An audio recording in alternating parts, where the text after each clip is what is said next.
사도신경으로 우리의 신앙을 고백하겠습니다. 전능하사 천지를 만드신 하나님 아버지를 내가 믿사오며 그 외아들 우리 주 예수 그리스도를 믿사오니 이는 성령으로 잉태하사 동정녀 마리아에게 나시고 본dio 빌라도에게 고난을 받으사 십자가에 못 박혀 죽으시고 장사한 지 사흘 만에 죽은 자 가운데서 다시 살아나시며 하늘에 오르사 전능하신 하나님 우편에 앉아 계시다가 저리로서 사한 자와 죽은 자를 심판하러 오시리라. 성령을 믿사오며 거룩한 공예와 성도가 설교통하는 것과 죄를 사하여 주신 것과 몸이 다시 사는 것과 영원히 사는 것을 믿사옵나이다. 아멘. 교동문 시편 52편입니다. 구약성경 시편 52편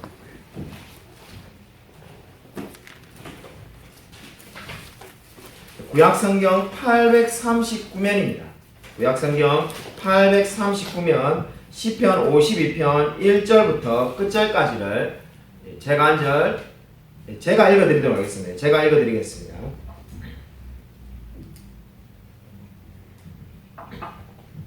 구약성경 839쪽 시편 52편을 제가 읽어드리겠습니다.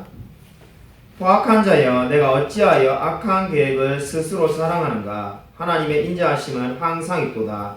내 혀가 심한 악을 꾀하여 날카로운 삭도같이 간사를 행하는도다.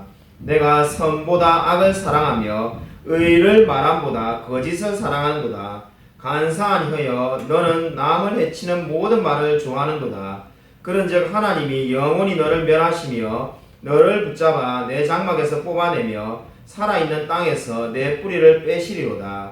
의인이 보고 두려워하며 또 그를 비웃어 말하기를 이 사람은 하나님을 자기 힘으로 삼지 아니하고 오직 자기 재물의 풍부함을 의지하며 자기의 악으로 스스로 든든하게 하던 자라 하리로다.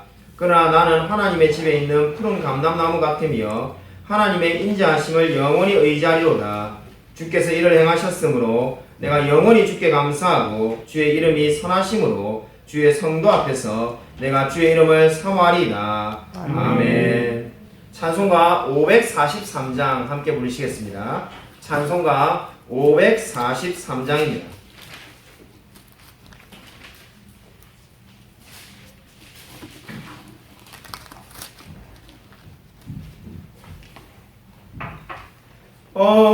어려운 일 당할 때 나의 믿음 적으나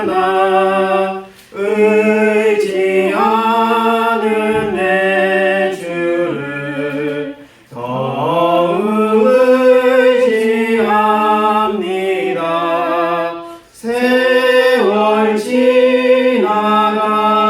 지나갈수록 의지할 것뿐일세. 무슨 일을 당해도 예수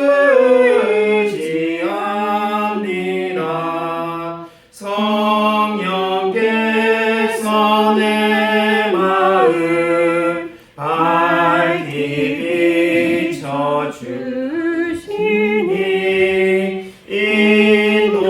인도하심 따라서 주만 의지합니다. 세월 지나갈수록 의지할 것뿐일세. 무슨 일을 당해도 예수 의지합니다. 밝을 때의 노래와 어두울 때의 기도로 위태할 때 도움은 주께 간구합니다. 세월 지나갈수록 의지할 것뿐 뿐이세 무슨 일을 당해도 예수 지합니다. 생명 있을 동안에 예수 의지합니다. 천국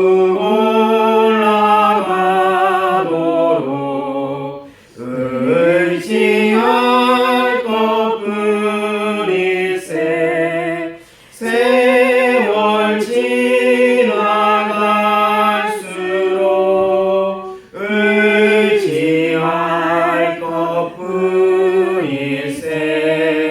무슨 일을 당해도 예수 의지합니다. 아멘. 제가 기도드리겠습니다.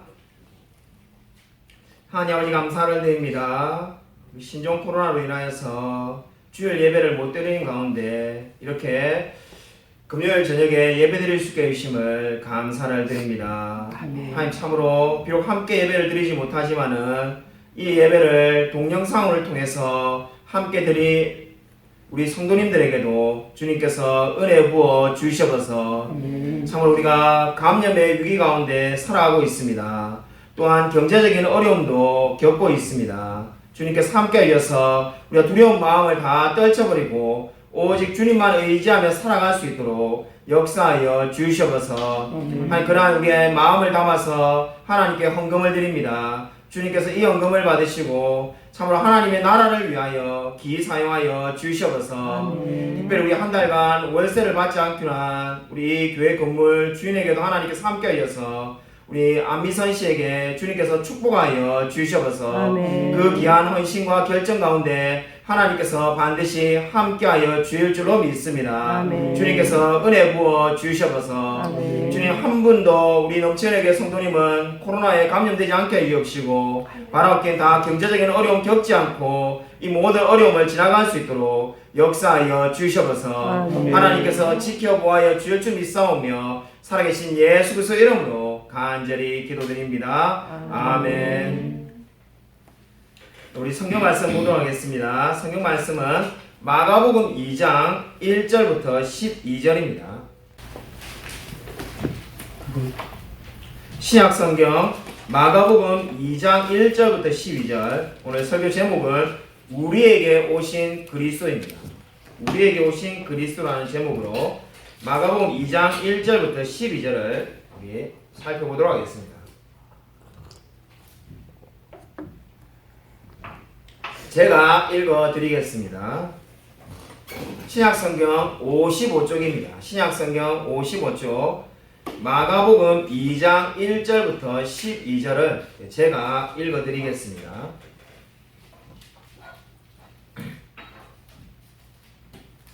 마가복음 2장 1절부터 12절입니다.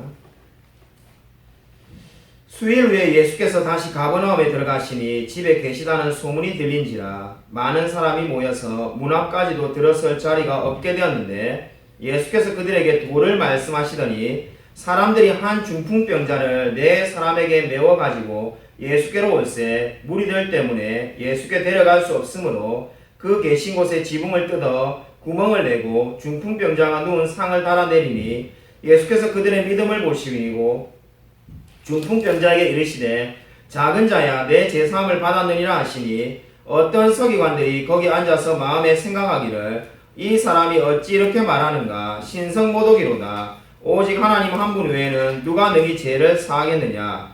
그들이 속으로 이렇게 생각하는 줄을 예수께서 곧 중심에 아시고 이르시되 어찌하여 이것을 마음에 생각하느냐. 중풍병자에게 내 제사함을 받았느니라 하는 말과 일어나 내 상을 가지고 걸어가라 하는 말 중에서 어느 것이 쉽겠느냐. 그러나 인자가 땅에서 죄를 사하는 권세가 있는 줄을 너희로 알게 하려 하노라 하시고 중풍병자에게 말씀하시되 내가 내게 이르노니 일어나 내 상을 가지고 집으로 가라 하시니 그가 일어나 곧 상을 가지고 모든 사람 앞에서 나가거늘 그들이 다 놀라 하나님께 영광을 돌리며 이르되 우리가 이런 일을 도무지 보지 못하였다 하더라. 아멘. 오늘 설교 제목은 우리에게 오신 그리스도입니다. 사복음서를 읽어보면은 예수님께서 하신 치유 사역이 많이 나옴을 알 수가 있습니다. 예수님께서 왜 이렇게 많은 치유 사역을 하셨을까요? 그 이유는 예수님께서 하신 이 모든 형태의 치유 사역은 바로 죄의 한 단면을 이제 치료해 주시는 겁니다. 그러니까 이 인간이 가지고 있는 질병은 죄의 어떠한 한 부분을 보여주는 겁니다. 예를 들어서 문둥병은 인간 전체를 썩게 만듭니다. 하나님이 창조하신 아름다운 이 인간의 몸을 썩게 만드는 것이 문둥병이고 그것이 죄의 모습입니다. 또한 오늘 우리가 살펴볼 중풍병은 하나님을 향해서 온전히 나아갈 수 없게끔 만듭니다. 그리고 우리 성경에 보면은 손마른 병이라고 있는데 그것은 어떻습니까? 바로 하나님을 섬기지 못하게 만드는 병입니다.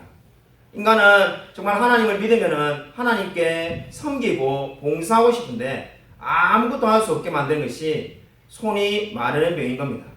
그러므로 이러한 모든 질병은 바로 죄로부터 나오는데 바로 하나님과 단절되게끔 만듭니다. 그러므로 예수님께서 치유하시는 것은 바로 그 죄로부터 영혼을 구원하실 수 있다는 것을 보여주는 의미가 되겠습니다. 마가복음 1장에서 우리 나병 환자를 고치신 것을 지난주에 살펴보았습니다. 이제 예수님은 가버나움에 가셨다라고 성경은 말씀하고 있습니다. 이때가 지금 마가복음 2장인 이때가 기원 후 28년 늦은 봄이나 또는 초여름 정도가 되겠습니다. 1절을 보시면은 예수님이 집에서 계시는데 소문이 들려가지고 수많은 사람들이 예수님께 나왔다라고 성경은 말씀하고 있습니다. 근데 그 수많은 사람 중에 오늘 성경이 주목하는 사람은 중풍병자입니다. 예수님께 얼마나 많은 사람이 지금 나왔겠습니까? 근데 성경은 바로 제가 서두에서 말씀드린 바로 하나님께 나아갈 수 없는 병을 가지고 있는 이 중풍병자에게 주목을 하고 있습니다.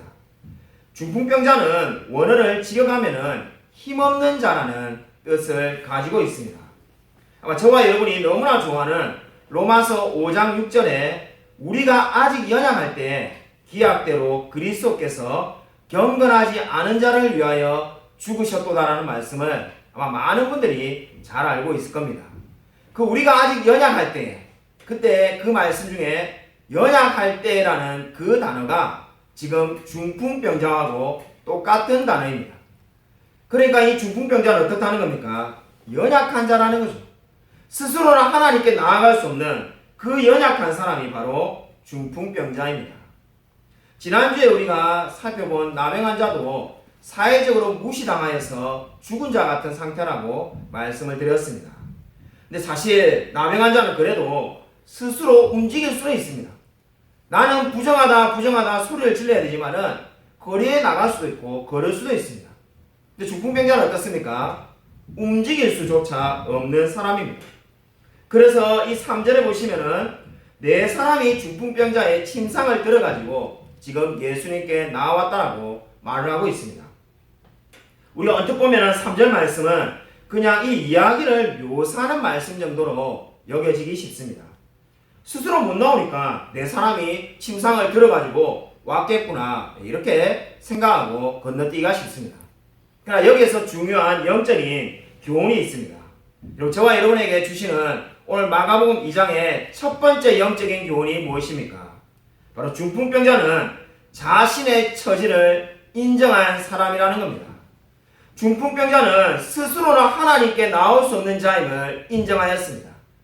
그랬기 때문에 자신들의 친구를 통해서 이제 예수님 앞에 나아가게 해달라고 그들에게 요청을 한 겁니다. 만약에 그렇게 요청하지 않았다면 절대로 중풍병자는 나올 수가 없었습니다.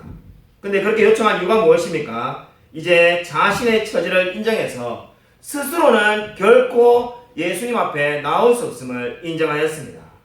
여기에 중요한 영적인 교훈이 있습니다. 예수님 앞에 나오는 모든 사람이 가지고 있는 특징이 무엇입니까?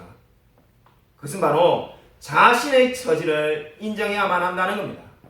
나는 하나님의 은혜를 필요로 하는 자임을 인정하는 자만이 바로 구원을 받을 수가 있습니다. 욥기 9장을 보면은 욥은 한 가지 문제를 가지고 끊임없이 고민을 하고 있음을 알 수 있습니다. 근데 놀랍게도 욥기 9장에서 욥이 고민하는 것은 그 부자였는데 재산을 다 잃어버린 그 점에 대해서 고민하고 있지 않습니다. 더더욱 놀라운 것은 욥이 다 죽어버린 자식들 때문에 고민하고 있지가 않습니다. 욥이 욥기 9장에서 계속해서 고민하는 것은 내가 어떻게 하나님 앞에 이유를 말할 수 있는가를 끊임없이 고민합니다. 다르게 말하면 내가 하나님 앞에서 의롭게 나아갈 수 있을까를 고민을 하고 있는 겁니다. 그 고민의 결론이 뭡니까? 나는 하나님 앞에서 어떠한 주장도 할 수 없는 사람이라고 욥은 결론을 내립니다.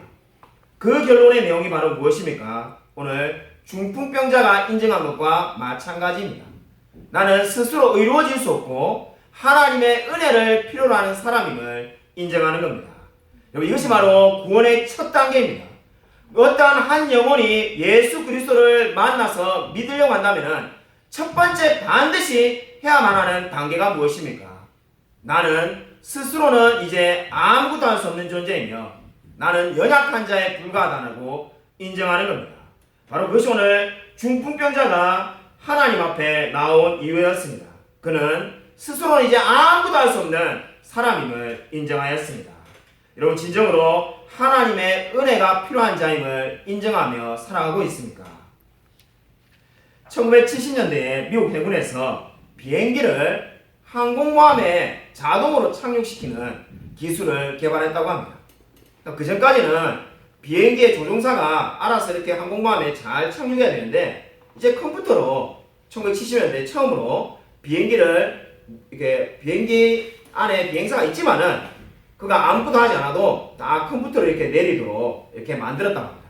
근데 그게 이제 처음에 숙달이 되지 않아서 비행사들이 비행기 하늘에 이렇게 날다가 항공모함에 내려오는데 마치 떨어지는 느낌 들지 않겠습니까? 그러니까 자기도 모르게 조종대를 붙잡는 거죠. 그러니까 이 밑에서 이제 조종하는 사람들은 컴퓨터로 조종대에서 손을 떼라고 막 말하는데 이 본인이 손을 떼면 죽을 것 같으니까 본능적으로 자꾸 손을 잡는 거죠. 그래서 방송에서 계속 그렇게 말했다고 합니다. 조종대에서 손을 떼면은 살고 조종대를 네가 붙잡으면은 죽는다는 거예요. 그렇게 해서 결국은 조종대에서 손을 떼면 어떻게 됩니까? 비행기가 마치 처박을 것처럼 이렇게 내려오지만은 자연스럽게 이렇게 착륙해서 착지하고 성공해서 살게 되더라는 겁니다. 저는 이 이야기를 보면서 바로 오늘 이 중풍병자에게 있었던 첫 번째 단계, 바로 나는 아무것도 아닌 존재라는 것을 인정하는 것이 어떠한 의미인가? 바로 이 이야기와 마찬가지라는 겁니다. 조종대에서 손을 떼는 단계가 뭐라는 겁니까? 자기를 부인하는 거죠. 바로 중풍병자가 한 것처럼 나는 이제 아무것도 아닌 존재라고 인정하는 것. 자기 부인은 바로 우리가 나의 삶의 조종대에서 손을 떼는 겁니다. 그 전까지는 내 인생은 내가 사는 거다 해서 우리가 이렇게도 돌려보고 저렇게도 돌려보고 애를 썼습니다. 그러나 이제 그리스도 앞에 나온 사람은 어떻습니까? 조종대에 손을 반드시 떼야만 합니다. 이제 이 조종대는 그리스도께서 붙잡고 그리스도께서 가라는 데까지 가고 멈추는 데서 멈추겠습니다라는 고백이 바로 그리스도인이 되는 첫 번째 단계인 것입니다. 바로 오늘 중풍병자는 그 단계를 지금 거치고 있습니다. 그래서 이제 하나님 앞에 자기의 인생은 아무것도 아님을 지금 고백하며 나아오고 있습니다. 여러분, 진정으로 중풍병자와 같이 자신의 무력함을 인정하시기 바랍니다. 그 연약함 가운데 하나님께서 반드시 함께 하실 것임을 믿으시기 바랍니다. 여러분, 오늘 5절 말씀을 같이 한번 읽겠습니다. 우리 5절 말씀 같이 한번 읽겠습니다. 네, 시작. 예수께서 그들의 믿음을 보시고 중풍병자에게 이르시되 작은 자야 내 죄사함을 받았느니라 하시니. 오늘 예수님은 지금 중풍병자에게 어떻게 말씀했습니까? 내 병이 나아라 이렇게 말하지 않으시고 내 죄사함을 받았느니라 이렇게 말씀하셨습니다.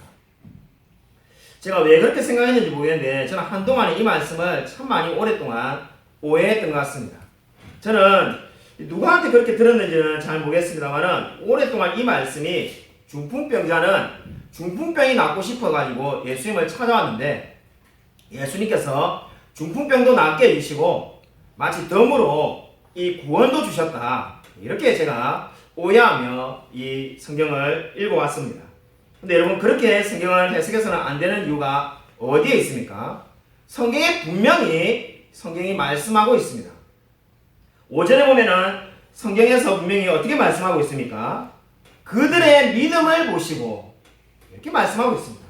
중풍병자가 믿음이 없는데 그냥 병만 낫고 싶어가지고 예수님을 찾아왔는데 병도 낫고 구원도 받게 된 게 아니라 이미 중풍병자는 믿음을 가지고 있었습니다. 그들의 믿음을 보시고 이 말은 무슨 말입니까? 중풍병자를 포함해서 그 4명의 친구까지 5명이 다 믿음이 있었다는 겁니다. 이 5명이 이미 믿음을 있음을 보시고 예수님께서 어떻게 말하는 겁니까? 작은 자야 내 제사함을 받았느니라 이렇게 말씀을 하고 있습니다. 더 놀라운 것은 여러분 유대인의 탈무드라는 게 있습니다. 탈무드가 원래 미드라시라는 그 책에서 나온 건데 미드라시와 탈무드에 보면은 놀랍게도 이런 말씀이 있습니다. 아무도 자신의 모든 죄를 용서받기 전에는 그의 병상에서 일어날 수 없다. 아무도 자신의 모든 죄를 용서함을 받기 전에는 그 누구도 자신의 병상에서 일어날 수 없다. 그러니까 당시에 지금 이 예수님 당시에 유대인들은 이 말을 다 믿고 있었다는 겁니다. 그 누구도 자기의 모든 죄가 용서함 받기 전에는 그 자신의 질병에서부터 일어날 수가 없다는 겁니다. 그렇게 되면은 이 이야기를 우리가 기억하면은 오늘 성경을 볼 때 바로 여기에 지금 나오는 서기관은 이미 이 사실을 다 알고 있지 않았겠습니까? 누구든지 질병에서 딛고 일어난다면 중풍병자가 자리에서 박차고 일어난다면 그는 이미 제사함을 다 받았다는 것을 이미 서기관은 알고 있었을 겁니다. 왜냐하면 유대인의 탈무드에 다 그렇게 적혀있기 때문입니다. 근데 놀랍게도 지금 서기관은 마음속으로 어떻게 생각합니까? 신성모독이구나. 자기가 하나님도 아닌데 어떻게 지금 하나님처럼 제사함을 하는가 이렇게 마음속으로 생각했습니다. 겉으로 말을 한 게 아니라 마음속으로 그렇게 생각했습니다. 그것을 예수님께서 아시고 어떻게 말합니까? 제사함을 받았느냐는 말과 내 상을 가지고 걸어가는 말 중에 어느 것이 쉽겠느냐 이렇게 물었습니다. 두 가지 중에 어느 것이 쉽겠습니까? 여러분 둘 다 쉽습니다. 하나님 앞에서 어려운 게 뭐가 있겠습니까? 제사함을 받으라는 거, 중풍병자를 낫게 하는 거 다 쉽습니다. 근데 하나님께서 이렇게 완전히 둘 다 치료해 주신 이유가 무엇입니까? 바로 유대인들이 늘 그렇게 믿어온 것처럼 진정으로 모든 사람이 용서받기 전에는 병상에서 일어날 수 없다는 그 생각대로 예수님께서 치료하였습니다. 근데도 안타까운 일은 무엇입니까? 서기관은 예수님을 믿지 않았습니다. 우리가 교회를 다니지 않는 분들에게 전도를 하면은 종종 듣는 말이 있습니다. 목사님, 내 눈앞에 예수님을 나타나게 해주십시오. 그러면 제가 순순히 교회에 다니겠습니다. 제가 보지도 않은 것을 믿을 수 없지 않습니까? 이렇게 말하는 분이 꼭 있습니다. 아마 전도해 보신 분이라면 한 번쯤 이런 분들을 꼭 만나보았을 겁니다. 근데 여러분 오늘 성경 말씀을 주목해 보십시오. 오늘 성경 말씀을 보시면은 이 서기관을 보십시오. 예수님께서 눈앞에 있는 것은 물론이고 자신의 앞에서 지금 중풍병자가 낫게 하는 것을 직접 목격했습니다. 근데 어땠습니까? 하나님을 믿지 않았습니다. 왜 서기관은 예수님을 믿지 않았습니까? 거듭나지 않았기 때문입니다. 그의 영혼 속에는 생명이 없었기 때문에 바로 예수님을 믿지 않았습니다. 여러분 거듭난 자의 특징이 무엇입니까? 거듭난 자는 그 무엇보다도 영적인데 흥미와 관심이 생기게끔 되어 있습니다. 여러분 거듭나지 않은 자는 그 어떠한 영적인데 관심이 없습니다. 오로지 거듭난 사람만이 영적인데 관심을 가지게끔 되어 있습니다. 노예제도 폐지운동을 가장 먼저 실천한 윌리엄 윌버포스라는 분이 있습니다. 1759년에 영국 요커스의 명문가에서 태어났습니다. 늘 특혜 속에서 살아가지고 케임브리지 대학을 나오고 훗날 영국 수상이 된 윌리엄 피트와 어릴 때부터 친하게 지냈다고 합니다. 이런 윌리엄 윌버포스가 1784년에 몇몇 친구들과 프랑스 남부에 여행을 가게 됩니다. 그 당시에 윌리엄 윌버포스는 그리스도인이 아니었는데 여행을 갔다가 이삭 밀러라는 이 복음 전도자를 만나게 됩니다. 평생에 처음으로 이삭 밀러를 만난 겁니다. 근데 만나자마자 이 열정이 가득한 이삭 밀러가 윌리엄 윌버포스에게 예수 믿어야 한다고, 예수 믿지 않으면 천국에 못 간다라고 복음을 전합니다. 그러자마자 그 말을 듣자마자 윌리엄 윌버포스가 듣기 싫어서 이렇게 말합니다. 도대체 왜 예수 믿는 사람은 하나같이 이렇게 무례하고 공격적입니까? 도대체 처음 보는 사람에게 이렇게 다짜고짜 예수 안 믿으면 지옥 간다라고 말하는 이런 무례함은 도대체 어디서 나오는 겁니까? 라고 원망을 했다고 합니다. 근데 그 말을 들어도 이삭 밀러가 끝까지 계속해서 복음을 전했다고 합니다. 그러나 윌리엄 윌버포스는 그 말을 듣지 않았습니다. 놀라운 것은 몇 주일 지나고 여행이 끝나고 집에 왔는데 우연히 윌리엄 윌버포스가 성경을 읽게 되었습니다.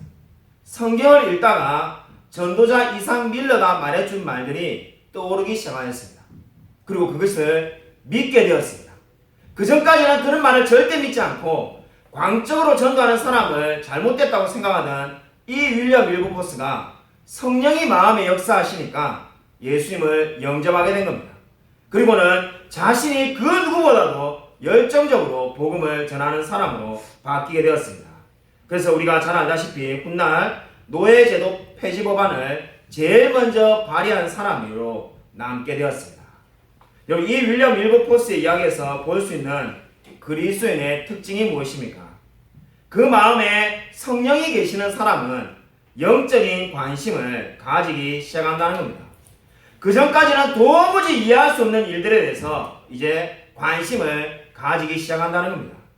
예수를 믿기 전에는 왜 예수 믿는 사람들이 주일날 교회에 모이는지, 왜 그들이 그렇게 열정적으로 전도하는지 이해를 할 수 없었습니다만은 이제 하나님을 믿고 나면은 그 모든 일들에 대해서 오히려 자신이 관심을 가지게 됩니다.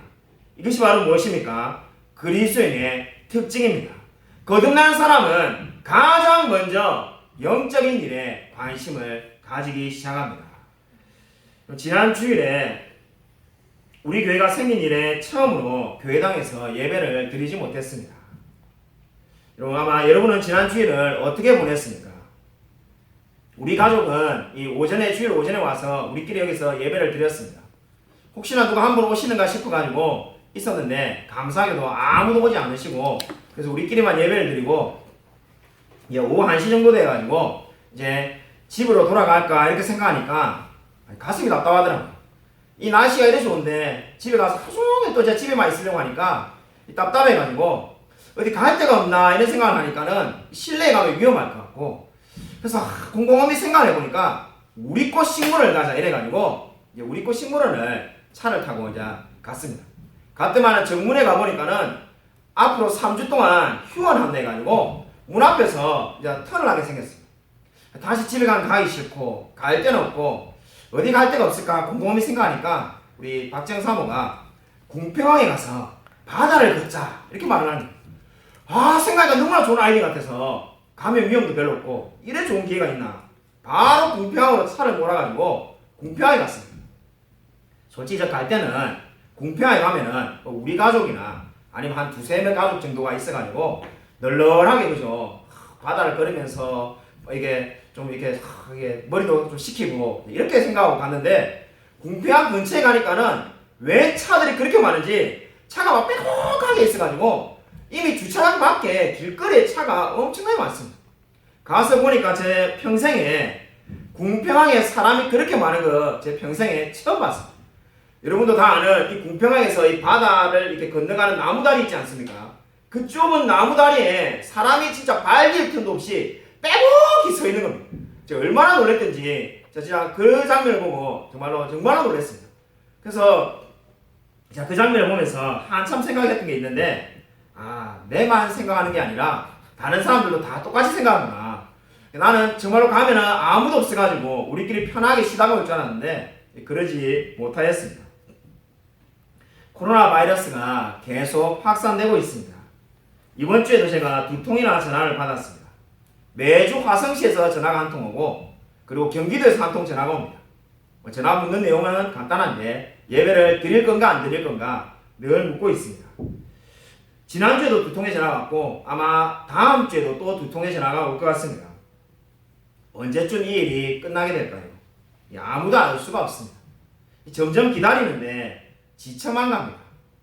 오늘 뉴스 보니까 대통령께서도 이 일이 길어질 수 있다라고 이제 말씀을 하기 시작하였습니다. 여러분, 기다림이란 게 뭘까요? 이 언제쯤 이 일이 끝날지 모르는데 점점점 우리가 기다려야겠는데 기다림이 뭔가 제가 한번 이번 주에 묵상을 많이 해봤습니다.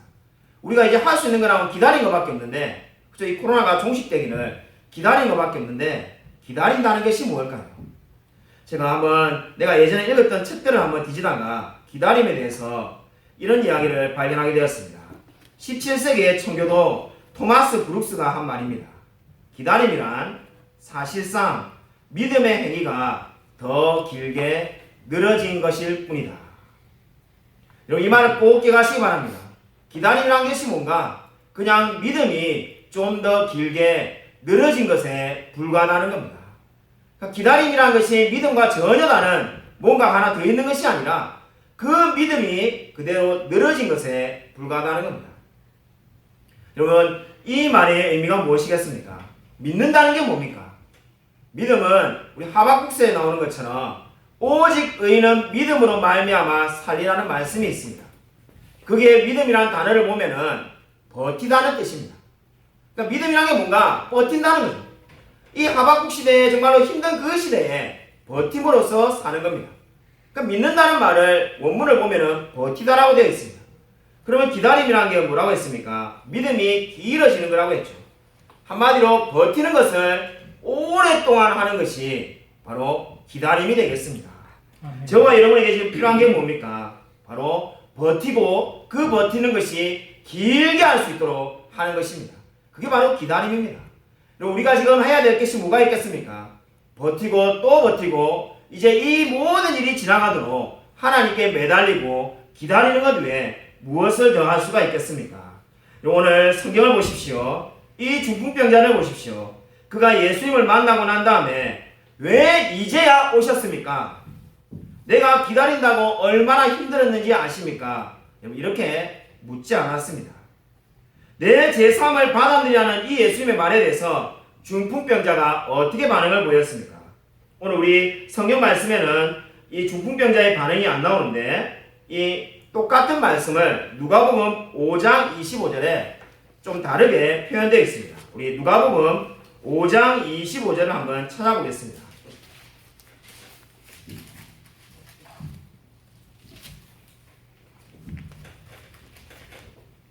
누가복음 5장 25절입니다. 누가복음 5장 25절 신약성경 97쪽에 있습니다. 신약성경 97쪽 누가복음 5장 25절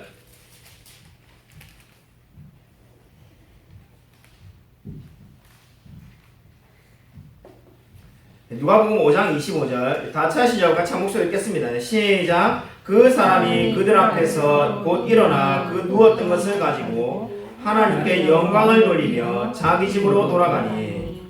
누가복음 5장에 있는 중풍병자 이야기에는 마가복음에 없는 이야기가 하나 추가되어 있는데 그것이 바로 5장 25절입니다. 예수 그리스도께서 내 제삼을 받았느니라 이렇게 말씀하시고 난 다음에 그리고 내 상을 가지고 일어나라 이렇게 말하니까 이 사람이 어떻게 했다는 겁니까? 그대로 일어나서 누웠던 것을 가지고 하나님께 영광을 돌리며 자기 집으로 돌아갔다라고 성경은 분명히 말씀하고 있습니다. 여러분, 중풍병자는 믿음이 있었습니다. 이 믿음이 있는 자가 그리스도를 만날 때 어떠한 반응을 보였습니까? 감사를 하며 하나님께 영광을 돌렸습니다. 그리고 그 일을 지켜보는 모든 사람도 하나님께 영광을 돌렸습니다. 여러분, 저와 여러분에게 닥쳐있는 이 코로나 사태가 바로 중풍병자가 그리스도를 기다리는 시간과 같다라고 말할 수 있을 겁니다. 지금은 하나님이 어디에 계신지 우리가 아마 느끼지 못하는지도 모릅니다. 도대체 하나님은 무슨 일을 하고 계신가? 아마 이렇게 묻고 싶을 수도 있습니다. 하지만 하나님께서 일을 하시면 어떻게 되겠습니까? 그때 믿음 있는 모든 사람들은 감사를 하며 하나님께 영광을 돌리게 될 것입니다. 아멘. 이것이 바로 믿음이 있는 자의 모습입니다. 그렇기 때문에 우리는 기다리고 또 기다려야만 하는 겁니다. 아마 다들 어려움이 많을 것 같습니다. 그러나 믿음으로 기다리십시오. 믿음이 있는 자만이 하나님의 역사를 기다릴 수가 있습니다. 그리고 그렇게 기다린 성도들에게 하나님께서 반드시 찾아올 줄로 믿습니다. 아멘. 여러분, 제가 너무나 좋아하는 철로역정에 보면은 열정과 인내라는 두 사람이 등장합니다. 열정은 비그리스도인을 대표하는 사람으로 철로역정에 나오는데, 이름 그대로 이 땅에서 열심히 최선을 살아가는 사람을 말합니다. 그는 열심을 다해서 이 땅에서 살아가는데 한 가지 부족한 것이 있는데, 그것이 뭡니까? 하나님의 약속을 바라보지 않았습니다. 반면에 인내는 어떻습니까? 열정과 다 똑같은 것 같은데 한 가지 다른 점이 있었는데, 바로 하나님의 약속을 바라보며 인내하며 모든 상황을 견디었습니다. 여러분, 저는 철로역정에 나오는 이 이야기가 지금 우리에게 적용할 수 있는 아주 중요한 이야기라고 보여집니다. 여러분, 믿지 않는 자나 믿는 자나 지금 다 열심히 살아갑니다. 그러나 차이가 어디에 있습니까? 믿는 자는 바로 하나님의 약속을 바라보며 기다리는 겁니다. 믿지 않는 자는 그냥 각자 도생으로 열심히 살아갈 뿐이지만은, 믿는 자들은 약속을 바라보며 신실하게 살아가는 사람을 가리키는 겁니다. 위대한 설교자 스펄전 목사님이 이런 말을 하였다고 합니다. 하나님이 일하시는 법칙은 하나님이 약속하신 대로가 될 것이다. 하나님의 은혜를 경험하는 것은 우리가 지금 느끼는 대로가 아니라 하나님이 약속하신 대로이다. 여러분, 이 말을 꼭 기억하시기 바랍니다. 하나님이 일하시는 법칙은 하나님이 약속하신 대로입니다. 저와 여러분이 느끼는 대로 하나님이 일하지 않습니다. 우리가 지금 느낄 때는 도대체 하나님은 뭐하고 계신가? 이렇게 수많은 사람이 죽어가고 있는데 하나님이 뭐하고 계신가? 그렇게 느낄 수도 있습니다. 그러나 하나님은 우리의 느낌대로 일하시는 분이 아니십니다. 하나님은 무엇 때문에 일하시는 겁니까? 그의 약속을 이루시기 위해서 일하시는 분입니다. 여러분, 저와 여러분의 지금 상황이 중풍병자와 같은 그러한 상황이지만은 결코 두려워하지 마십시오. 하나님께서 그 약속을 반드시 이루실 것을 믿으시기 바랍니다. 아멘. 우리의 느낌을 신뢰하지 말고 하나님의 약속을 신뢰하며 살아가시기를 바랍니다. 아멘. 오늘 마지막으로 오늘 우리가 마가복음 중풍병자에 대한 말씀에서 꼭 우리가 기억해야 될 한 가지 이야기가 더 있습니다. 그것이 무엇일까요? 이 집주인이 침묵을 하고 있다는 겁니다. 오늘 중풍병자로 옮긴 친구들은 사전에서 보듯이 지붕을 뜯어내었습니다. 원문을 보면은 구멍을 크게 냈다는 겁니다. 그러니까 아마 이들이 구멍을 크게 낼 때는 이 모든 것을 변상해 줄 각오를 하고 구멍을 냈을 겁니다. 세상에 누가 일을 하기 전에 계산을 안 해볼 자가 누가 있겠습니까? 이 친구들과 중풍병자는 그 모든 비용을 변상해줘도 예수님을 만나는 것이 더 가치 있는 일이라고 믿었기 때문에 그 일을 저질렀을 겁니다. 근데 놀라운 것은 무엇입니까? 오늘 성경 말씀에 집주인이 침묵하고 있습니다. 세상의 관점에서 보면 집주인은 소리를 질러도 몇 번을 질러도 되고 변상해달라고 요청할 수 있는 권리가 있었습니다. 그러나 성경에 그런 말씀은 전혀 없습니다. 왜 없겠습니까? 이 집주인은 금전적인 손해보다는 한 영혼이 그리스도께 나오는데 더 큰 관심을 두었기 때문입니다. 아멘. 바로 누가복음 15장 10절이 말하는 것처럼 죄인 한 사람이 회개하면 하나님의 사자들 앞에 기쁨이 되느니라는 그 말씀을 기억하고 있었던 사람임에 틀림이 없습니다. 그렇기 때문에 그는 자신이 많은 손해를 입었지만은 한 영혼이 그리스도께로 나왔기 때문에 그것으로 만족하며 기쁘다라고 고백을 하는 사람이었습니다. 여러분, 진정으로 영혼을 사모하며 살아가시기를 바랍니다. 아멘. 여러분, 저와 여러분에게 중요한 것은 돈이 아니라 한 영혼을 구원하며 그리스도께로 인도하는 것입니다. 아멘. 여러분, 이번 주에 참으로 감사한 일이 있었습니다.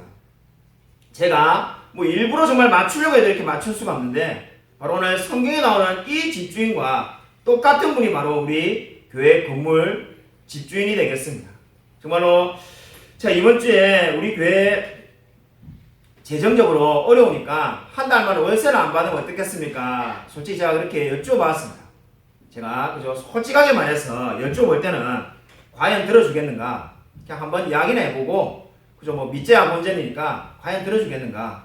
물론 기도는 하고 했습니다만은 도무지 아무리 생각해도 누가 들어주겠는가? 뭐 안 들어주면 그만인데 그런 생각이 참 많이 들었는데 솔직하게 제가 바라기는 한 달 면제는 안 해주더라도 정말 반만 깎아줘도 좋을 건데 이런 마음으로 제가 연락을 드리니까 캐나다에 계시니까 카톡으로 주고를 받았습니다.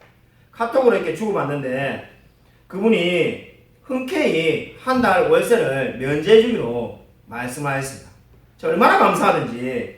근데 정말로 그분이 말하는 게 더 놀라웠습니다. 그분이 이제 허락을 해주고 난 다음에 자신이 여기에 빚을 많이 지가지고 샀다라고 말을 했습니다.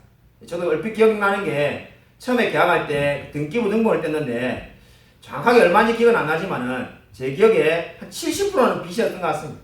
그래서 이자를 자기가 매달 많이 내야 되는데 우리 월세 받아가지고 이자 내고 있다는 거예요.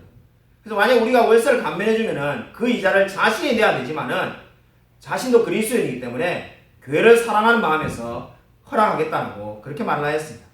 제가 얼마나 감동이 되든지 은혜가 넘쳤습니다. 근데 더 놀라운 거는 그 카톡방에 원래 나가겠다 해서 그 여기 봉담에 사는 동생분 그분도 그리스도인인데 그분이 이렇게 둘이 연결만 시켜주고 나가셨는데 제가 실수로 정말로 실수로 그분을 이 얼뜻결에 불러가지고 그분이 그냥 방에서 나가셔도 됐는데 진행 과정을 다 지켜보다가 자신의 누나주니까 누나가 면제해주겠다고 이래 해가지고 결론이 나자 지한테 전화를 했습니다. 그분이 얼마나 기뻐하든지 자기 집이면 자기가 이걸 벌써 면제해줬을 건데 제가 제발 우리 누나가 마음을 너그럽게 가져서 면제해줬으면 이런 마음도 있었는데 면제해줘서 기쁘다고 하면서 저보다도 그 동생분이 더 기뻐해서 제가 전화하면서 목회가 부흥하면 좋겠다라고 그렇게 말해 주었습니다. 제가 이번 주에 있는 그 일들을 보면서 아마 그 모든 태도가 이 중풍병자 이야기에 나오는 집주인과 같은 마음이구나 하는 생각을 가지게 되었습니다. 자신의 이익보다는 영혼을 구원하는데 그리고 하나님 나라를 확장하는데 더 관심 있는 사람이 바로 중풍병자의 이야기에 나오는 집주인이었습니다. 여러분 우리 교회에도 그런 소식들이 이번 주에 많이 들렸습니다. 어떤 성도님은 김치를 담궈서 또 다른 성도님에게 갖다 주고 어떤 분은 에탄올이 없는 성도님에게 자기 집에 있는 에탄올을 갖다 주고 이런 이야기를 제가 많이 들었습니다. 아마 그 모든 분들이 이 중풍병자의 이야기에 나오는 집주인과 같은 그러한 마음을 가지고 그런 모든 일을 했다고 믿습니다. 여러분 오늘 이 중풍병자 이야기를 보십시오. 이 집주인의 이름은 누구인지 알 수가 없습니다. 그러나 그가 한 모든 행동들을 하나님이 기뻐하시며 그리고 그 모든 일이 바로 주 안에서 이루어진 일임을 성경은 말씀하고 있습니다. 그럼 저와 여러분은 너무나 힘든 시기를 살아가고 있습니다. 이번 주에도 우리 집에 등기가 하나 왔는데 저는 솔직히 등기를 보자마자 우리 박정 사모가 운전하다가 주차를 또 엉뚱한 데 가지고 벌금이 왔겠구나 이렇게 생각했습니다. 그런데 보니까는 이게 딱지가 이게 등기가 이상하다 싶어 보니까 이 나라에서 알려줬는데 우리 박정 사모가 다니는 병원에서 의료보험, 건강보험을 직원들 건강보험을 못 내고 있다는 내용의 등기가 왔습니다. 한마디로 병원이 망해간다는 거예요. 이 코로나로 인해서 사람들이 병원도 안 오니까 병원에 환자가 줄어가지고 병원이 망할 위기라는 거예요. 실제로 그래서 의사 선생님하고 몇몇 간호사분들이 그만두면서 이 병원 곧 망한다. 빨리 딴 데 구해가지고 가야 된다. 이렇게 말을 하고 그만뒀다는 겁니다. 그래서 가만히 생각하니까는 공포가 지난주까지만 해도 제가 지난주 설교 때도 솔직히 공포를 이야기했죠. 이 감염되지 않을까라는 공포가 있는데 이제 또 하나의 공포가 더 생겼습니다. 그게 뭡니까? 경제적인 어려움까지도 지금 찾아오고 있습니다. 아마 우리 모든 성도님들이 마찬가지일 것 같습니다. 코로나에 감염되지 않을까라는 두려움이 있고 다른 한편으로는 경제적인 어려움이 찾아오지 않을까는 우리가 두 가지의 정말로 태풍 앞에 지금 서 있습니다. 이러한 때에 제일 필요한 것이 무엇이겠습니까? 이 중풍병자의 믿음이지 않겠습니까? 중풍병자는 아무것도 할 수 없는 사람인데 믿음을 가지고 그리스도께 온전히 의지하였습니다. 그때 예수 그리스도께서 그 사람의 모든 죄를 용서하시고 너의 상을 들고 일어나라고 말씀하였습니다. 저와 여러분에게 필요한 것이 무엇입니까? 바로 이 중풍병자와 같은 믿음이 필요하지 않겠습니까? 저와 여러분이 거듭난 사람인지 어떻게 알 수 있습니까? 정말 이 혼란한 시대에 정말 우리가 언제 어떤 일이 벌어질지 알 수 없는 이 상황 가운데 우리에게 필요한 것은 내가 정말로 구원받은 사람인가라는 확신입니다. 저와 여러분이 거듭난 사람인지 아닌지 알 수 있는 세 가지 진단 질문이 있습니다. 여러분 이것을 꼭 기억하시기 바랍니다. 첫 번째로 그리스도와 상관없는 나의 상태와 본성은 죄로 가득하고 나는 비참한 죄인임을 인정하는가? 이것이 첫 번째 질문입니다. 자신이 비참한 죄인임을 인정하지 않는 사람이 결단코 그리스도인이 될 수가 없습니다. 두 번째는 나의 영적인 눈이 열려서 그리스도와 함께 동행하며 누리며 살아가고 있는가? 이게 두 번째 질문입니다. 여기에 아멘이라고 대답할 수가 있어야 됩니다. 세 번째 질문은 세상 그 무엇과도 그리스도를 기뻐하며 즐거워하고 있느냐는 겁니다. 여러분 이 세 가지 구원에 대한 질문에 아멘이라고 대답할 수 있는 사람은 그리스도인입니다. 그럼 저와 여러분에게 이제 두려울 것은 없습니다. 저와 여러분은 오늘 죽어도 천국에 갈 수 있는 사람이기 때문입니다. 혹시라도 이 세 가지 질문을 다 기억하기 어려운 분이라면 한 가지 물음에 대답할 수 있기만 하면 됩니다. 여러분 그 질문은 나는 지금 은혜 아래 살고 있는가? 나는 지금 은혜를 누리고 있는가? 여기에 아멘이라고 대답할 수 있는 분은 그는 분명히 그리스도인입니다. 여러분 진정으로 나는 은혜 아래 있다라고 고백할 수가 있습니까? 여러분 진실로 구원받은 사람은 이 모든 상황을 넉넉히 이길 수가 있을 것입니다. 여러분 마지막으로 제가 좋아하는 말씀을 한 구절 말씀하고 오늘 말씀을 맺고자 합니다. 하나님이 모든 것을 지으시되 때를 따라 아름답게 하셨고 또 사람들에게는 영혼을 사모하는 마음을 주셨느니라. 그러나 하나님이 하시는 일의 시종을 사람으로는 측량할 수 없게 하셨느니라. 아멘. 전도서 3장 11절 말씀입니다. 이 말씀을 너무 좋아하는데 우리가 정말로 앞을 알 수 없는 이때에 하나님께서 어떻게 말씀하셨습니까? 모든 것을 지으시되 때를 따라 아름답게 하셨고 목사님 지금 아름다운 게 어디 있습니까? 바이러스만 가득한데요. 여러분 때를 따라 하나님이 아름답게 하셨다라고 분명히 말씀하셨습니다. 이 또한 지나가고 아름다운 때가 올 줄로 믿습니다. 아멘. 더 놀라운 것은 이 말씀이 어떻게 되어 있습니까? 하나님이 하시는 일의 시종을 시작과 끝을 사람으로는 측량할 수 없느니라. 우리는 왜 코로나 바이러스가 생겼는지 왜 많은 사람이 이렇게 아파하는지 죽어가는지 알 길이 없습니다. 성경에 그렇게 말을 하고 있습니다. 근데 우리에게 하나님이 주신 마음이 뭐라는 겁니까? 영혼을 사모하는 마음을 주셨다라고 전도서 3장 11절에 분명히 말을 하고 있습니다. 하나님이 하시는 일의 시종을 우리가 알 수는 없지만은 영혼을 사모하는 마음을 주어서 그 하나님만을 의지하며 바라보며 살아가도록 만드셨다라고 성경은 분명히 말씀하고 있습니다. 여러분 하나님을 의지하십시오. 저와 여러분에게 필요한 것은 이 일이 언제 끝날 것인지를 아는 것이 아닙니다. 우리에게 필요한 것은 영혼을 사모하는 마음을 가지며 살아가는 겁니다. 내가 진정으로 영혼을 사모하며 내가 하나님의 은혜 아래 지금 있다면은 우리에게 이 일의 시작과 끝은 아무런 의미가 없습니다. 여러분 가장 중요한 것은 은혜 아래 살고 있느냐는 이 질문에 아멘이라고 대답할 수 있느냐는 겁니다.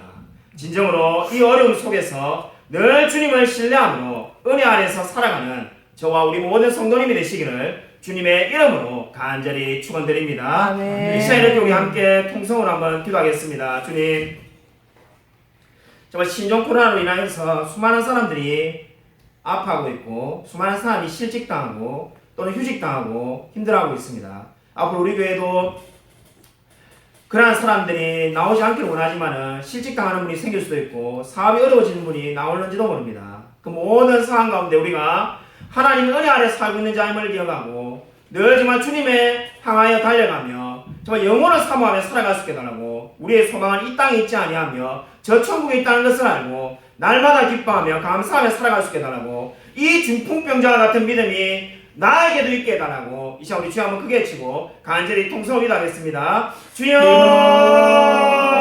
하나님 아버지 감사를 드립니다. 하나님께서 아버지 함께 하셔서 정말 우리에게 중풍병자와 같은 믿음을 주셔서 나는 아무것도 할 수 없사오며 하나님의 은혜가 아니면 살아갈 수 없는 자임을 알고 정말 주님 바라보며 살아갈 수 있게 해달라고 아버지 정말 기도할 수 있게 원합니다. 하나님께 간절히 매달리기 원합니다. 하나님 아버지 도와주셔서 우리 인생 가운데 찾아오실 줄 믿습니다. 동행하셔서 하나님 변화되어 주시기 원합니다. 날마다 역사하셔서 매 순간순간만 함께 하실 줄 믿습니다. 도와주셔서 하나님 아버지 신종구나 학상은에서 우리가 다 힘든 가운데 있습니다. 하나님 아버지 주님 가문의 위험도 있고 경제적인 어려움도 있고 정말 앞을 정말 주님 알 수 없는 그런 상황이 있습니다. 하나님 아버지 하나님이 아시는 일의 시종을 우리가 알 수가 없습니다. 하나님 아버지 우리의 정말 영원을 사모하는 마음을 가지고 날마다 기뻐하며 감사하며 살아갈 수 있도록 아버지 도와주셔서 하나님만을 의지하며 살아갈 수 있게 되기 원합니다. 도와주셔서 하나님 은혜 베풀어 줄 줄 믿습니다. 우리 넘치는 교회도 궁하여 주셔서 하나님께서 우리 교회 가운데 함께 해줄 줄 믿습니다. 동행하여 주셔서 날마다 정말 주님께서 아버지 붙들어 줄 줄 믿습니다. 정말 우리에게 필요한 모든 것들을 다 채워줄 줄 믿습니다. 역사하여 주셔서 주님 바라보며 살아갈 수 있게 해주셔서 하나님 역사하여 줄 줄 믿습니다. 동행하여 주셔서 아버지 하나님 아버지 감사를 드립니다. 오늘 정말 성경에 말씀하는 것처럼 우리에게 중풍병자의 믿음을 허락하여 주셔서 우리 정말 그러한 믿음 가지고 내 스스로 할 수 있는 것은 아무것도 없으며 하나님의 은혜만을 바라보며 살아갈 수 있도록 역사하여 주셔서 하나님 우리는 이 코로나 바이러스가 언제 끝날는지 도무지 알 수가 없습니다. 그러나 우리가 정말 한 가지 붙들 수 있는 것은 믿음을 가지고 우리가 은혜 아래 살고 있으며 우리의 모든 생명은 하나님께 달려있음을 믿고 날마다 기뻐하며 감사하며 살아갈 수 있도록 역사하여 주셔서 인간의 생사복을 하나님이 주관하신 줄 믿고 모든 것을 주님께 맡기며 살아갈 수 있게 되어지기를 소원합니다. 하나님께서 정말 바라옵기는 정말 은혜 부어주셔서 우리 넘쳐나게 성도님들 가운데는 한 명도 감염되는 자가 없도록 하나님께서 역사하여 주셔서 바라옵기는 정말 우리의 사업과 직장과 일터에도 축복하여서 재정적으로 어렵지 않도록 하나님께서 역사하여 주셔서 하나님께서 우리 교회에 필요한 모든 것들을 다 채워줄 줄 믿습니다. 은혜 부어 주셔서 하나님께서 특별히 함께하여 주셔서 정말 주님 우리 넘쳐나게 성도님들의 모든 가정 가운데 함께하여 주셔서 그래서 다시 우리가 예배드리는 그 주일에 우리가 정말 건강하게 기쁘게 다시금 만날 수 있도록 은혜 부어 주셔서 하나님께서 그렇게 역사하여 주실 줄 믿사오며 살아계신 예수 그리스도의 이름으로 간절히 기도드립니다. 아멘. 이제는 주 예수 그리스도의 은혜와 하나님의 사랑과 성령의 교통하심이 중풍병자가 스스로 아무것도 할 수 없음을 인정하며 하나님의 자비와 긍휼과 은혜를 바라보며 그리스도 앞에 나온 것처럼 정말 이 세상에서 우리 스스로 이길 수 있는 것은 아무것도 없으며 하나님의 은혜만을 갈망하며 이 모든 어려움을 이기며 살아가기로 다짐하는 이 자리에 있는 우리 모든 성도들 머리 위에 지금부터 영원토록 함께 있을지어다. 아멘.